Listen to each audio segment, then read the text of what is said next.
আপনি বলছেন কি তৈরি করেছে আপনার ছেলে মাদ্রাসায় পড়ে? আরে তৈরি করবে কি করে? ওর তো বোর্ডিংয়ের খাবারটা আর ওই হুজুরদের 2 টাকা বেতন, ওই বেতনটা জোগাড় করতে গিয়ে এই নুন আনতে পান্তা ফুরাই, পান্তা আনতে নুন ফুরাই। কথা ভুল বলছি নাকি?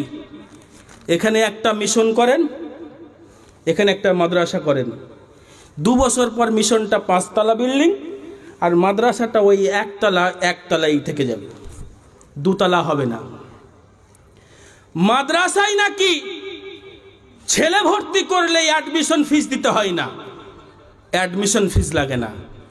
ওই বেঈমান মুসলমানের বাচ্চা বেঈমানটা তার একটা ছেলেকে মাদ্রাসায় যখন নিয়ে যায় তখন অ্যাডমিশন ফিস চাইলে মুখ ধুমিয়ে পালিয়ে আসে। আর ওই বেঈমানটা যখন ওই মিশনে নিয়ে যায় 50,000 টাকা অ্যাডমিশন চাই, তাও দিতে রাজি হয়। ছেলে ভর্তি নেবে না, বলে আরো 50 বেশি দেবো, আমার ছেলেটা নাও। কথা মনে হয় বুঝে আসে নাই? আপনার ছেলে মাদ্রাসায় ভর্তি হবে, কে ভর্তি হবে? যেটা কানা, যেটা খোঁড়া, যেটা কুজা, যেটা বাড়িতে নাম্বার 1 বদমাস, যেটা নাম্বার 1 বদমাস, তাকে মা কন্ট্রোল করতে পারেনি, বাপ কন্ট্রোল করতে পারেনি, ভাই কন্ট্রোল করতে পারেনি, পাড়ার লোকে কন্ট্রোল করতে পারেনি, বলে যা ওকে মাদ্রাসায় দিয়ে আগে একটু ভালো হয়তো হবে। কথা কি ভুল হচ্ছে? যেই ছেলেটার ব্রেন ভালো, বলে ওইটাকে দিস না মাদ্রাসায়, ওটা নষ্ট হয়ে যাবে, ওর খুব ব্রেন ভালো, ওকে ওই মিশনে দিয়ে আইগা, তাতে তোর যদি জমি জায়গা সব বিক্রি হয়ে যায়। আরে ছেলে মানুষ করতে হবে না? ছেলে মানুষ না করলে হয়? ছেলে মানুষ করতে হবে, ওকে ওই জায়গায় দিয়ে আইগা। আর তোর এই ছেলেটা খুব ভয় দেখে শাসন করতে পারবি না, ও সেই চিন্তে যা খাবে খাবো, তো মাদ্রাসায় দিয়ে আইগা। দি রেজাল্টটা কি জানেন?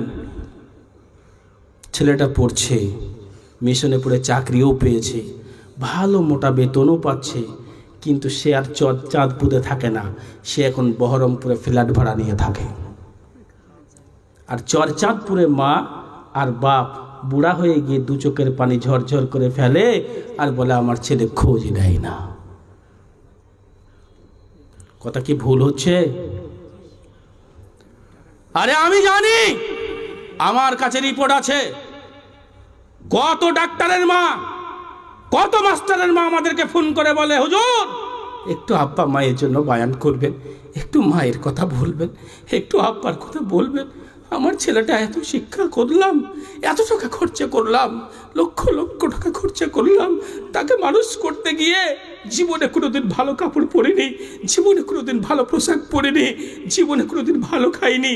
তাকে একটু পড়ানোর জন্য তার প্রতি মাসে 4,000 টাকা বেতন লাগতো, প্রতি মাসে 5,000 টাকা বেতন লাগতো, তার আউট খরচা ছিল আরও 1,000 টাকা। এই খরচা করতে গিয়ে জীবনে কোনোদিন ভালো খাইনি, ভালো পড়িনি, এমনকি ঈদের দিনেও একটু ভালো খাইনি, ভালো পোশাক পরিনি। কিন্তু সেই ছেলে আজকে বিয়ে করে আর বাড়িতে থাকে না, সে অন্য জায়গাতে শহরের মধ্যে ফ্ল্যাট ভাড়া নিয়ে সেখানে ঘর বাড়ি বানিয়ে থেকে গেছে। আমাদের খোঁজ নেই না, একটু আমাদের মা বাবার জন্য একটু বয়ান করবেন, বক্তব্য দেবেন। এই বক্তব্য দেওয়ার পূর্বে আপনাকে বলি শোনেন, কথা খুব দুঃখের, কথা খুব কষ্টের, কিন্তু এই কষ্টটা আমার তো তখনই লাগে যখন আপনাকে আমি বোঝাতে ব্যর্থ হয়েছি। একটা মাদ্রাসা পড়ানো ছাত্র আর একটা জেনারেল পড়ানো ছাত্র, আমি জেনারেল কোনো ব্যক্তিকে আঘাত দিতে চাচ্ছি না, 2 পা ধরে আমি ক্ষমা চেয়ে নিচ্ছি, হাত জোড় করে আমি ক্ষমা চেয়ে নিচ্ছি। আপনাকে আঘাত দেওয়ার জন্য বলছি না, সবাই খারাপ বলছি না, হাতের 5টা আঙুল সমান হয় না, ছোট বড় আছে, কিন্তু ম্যাক্সিমাম ক্ষেত্রে আপনাকে প্রমাণ করে দেখে দেব, একটা মাদ্রাসা পড়া ছাত্র, একটা আলেম দিন, একটা হাফেজে কোরআন কোনো দিন তার আব্বা মাকে ফেলে থুয়ে সে বহরমপুরে ফ্ল্যাট ভাড়া নিয়ে থাকতে পারে না। আরে মা যদি অসুস্থ থাকে তাকে ফেলে দিয়ে কোনোদিন সেই ছেলে স্ত্রীকে নিয়ে ঘুমাতে পারে না। মা অসুস্থ থাকলে হসপিটালে যদি ভর্তি থাকে ছেলে, ওই যদি আলেম হয়, ও যদি হাফেজে কোরআন হয়, ওই হসপিটালের সামনে গেটের সামনে দাঁড়িয়ে থাকবে, সারা রাত্রি পার করে দেবে, কিন্তু মাকে ছেড়ে যাবে না।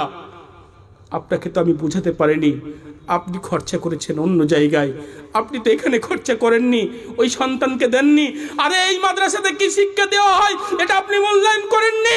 আমার আল্লাহ রাব্বুল আলামিন বলছেন وقضى ربك ألا تعبدوا إلا إياه وبالوالدين إحسانا إما يبلغن عندك الكبر أحدهما أو كلاهما فلا تقل لهما أف ولا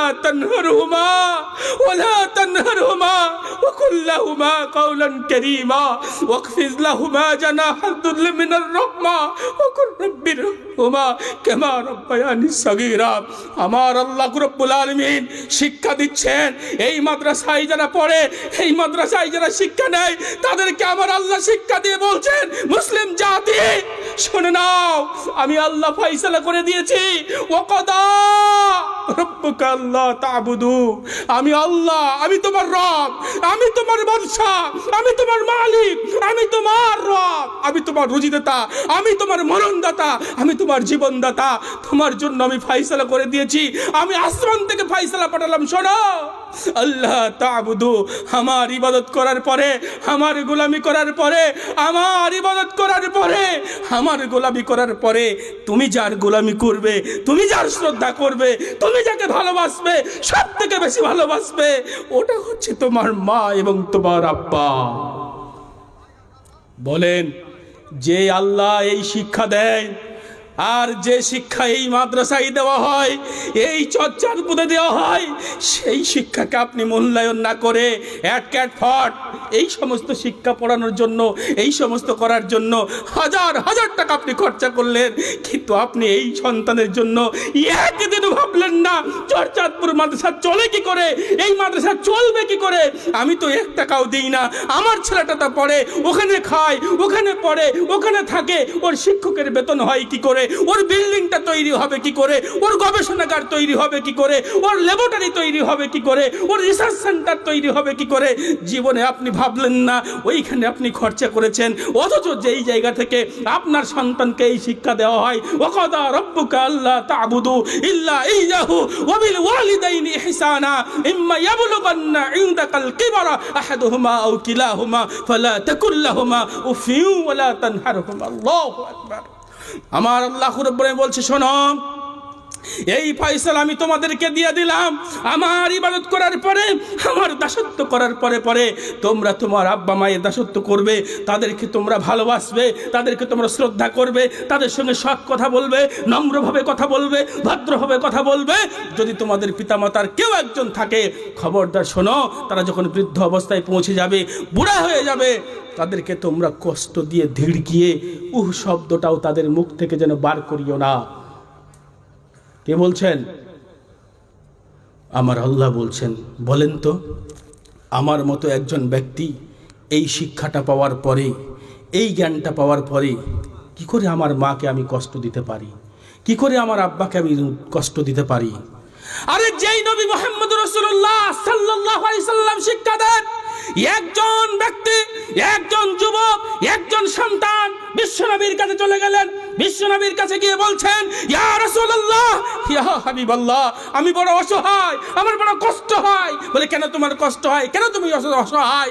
বলে, আমার আব্বা, আমি যা কিছু মাল গুছিয়ে রাখি, যা টাকা পয়সা গোছায়, যা সংসারে রাখি, আমার আব্বা সেগুলো ঢোকে, আর ঢোকার পরে ওই সমস্ত মালগুলো সব নিয়ে চলে যায়, সেগুলো খরচ করে দেয়, সেগুলো নষ্ট করে দেয়, খেয়ে নেয়, কি করে আব্বা সব জানে।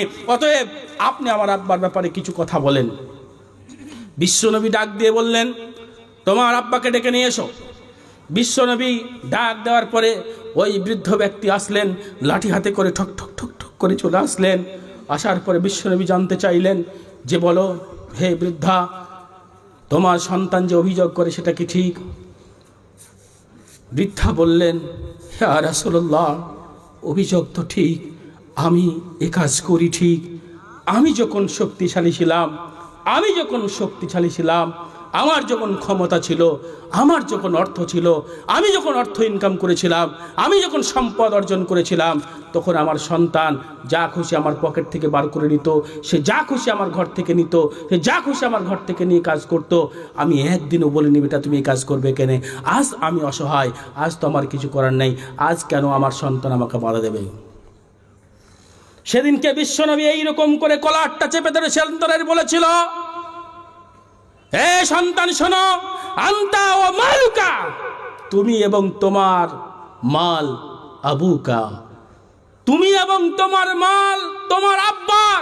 আরে তুমি যদি তোমার আব্বার হও তাহলে তোমার মাল কার? তোমার আব্বা যা খুশি নেবে, যা খুশি চাইবে, তুমি বাধা দিতে পারবে না। যে শিক্ষা এই মাদ্রাসায় দেওয়া হয়, সেই ছেলে কি করে আপনি যখন একটা মাল নেবেন, তার সন্তানের ঘর থেকে মাল বার করবে, সেই সন্তান কি করে বলবে যে আব্বু তোমাকে এই মাল দেব না? আপনার ছেলেটা ইংলিশ মিডিয়ামে পড়িয়েছিলেন, আপনার সন্তানটাকে ভালো ডাক্তার বানিয়েছেন, মাস্টার বানিয়েছেন, ওকে তো একটা মেয়ে দেখে বিয়ে দিয়ে নিয়ে এসেছেন। ওই এমন ডাকাতের বিটি ডাকাত, সে লক্ষ টাকা পণ দিয়ে আপনার সন্তানকে বিয়ে করেছে, গাড়ি দিয়েছে, মার্সিডিজ দিয়েছে, BMW কার দিয়েছে। দেওয়ার পরে আপনার বাড়িতে এসেছে, আসার পরে যদি আপনি ওই বাড়িতে ওর ঘরে যদি আপনি ঢুকতে যান, তাহলে আপনার পিছু পিছু আসে, কি নেবে নাকি কি দেখবে নাকি।